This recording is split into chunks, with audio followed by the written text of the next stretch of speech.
Many said it couldn't be done. Where would they come from, all these women? There's not enough.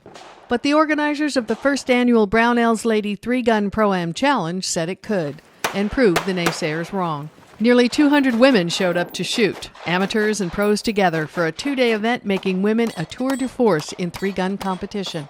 Coming from all walks of life, there were seasoned competitors and those just making their debut in the sport, like Laura Torres Reyes, a doctor and colonel in the United States Air Force who just wanted to shoot. In the last month, I got interested in 3-gun, and that's why I'm here today.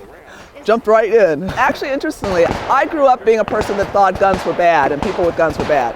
When I had to deploy, I knew I was going to be responsible for a bunch of people and patients, so I wanted to make sure I knew how to handle a firearm. Tina Martin-Nims came back to the sport after a 12-year absence. My husband and I met, and on our first date was my first shooting lesson, and that was 12 years ago. We have 3 kids, 3, 5, and 7 years old, and so I took some time off to have babies and be a mommy.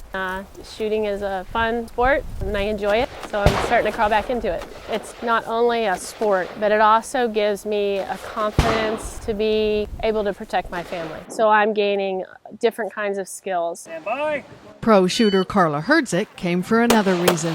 This weekend is the Brownells Lady 3-Gun Pro-Am. It's the first ever women's only 3-gun match. We've got about 200 shooters out here this weekend.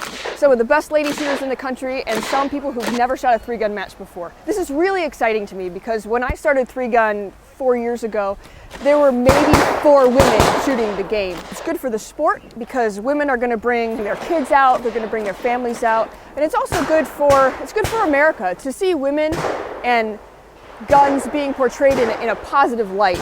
It wasn't just the women who stepped up. With donated prizes of over $277,000, the shooting sports industry recognized this tour de force as well.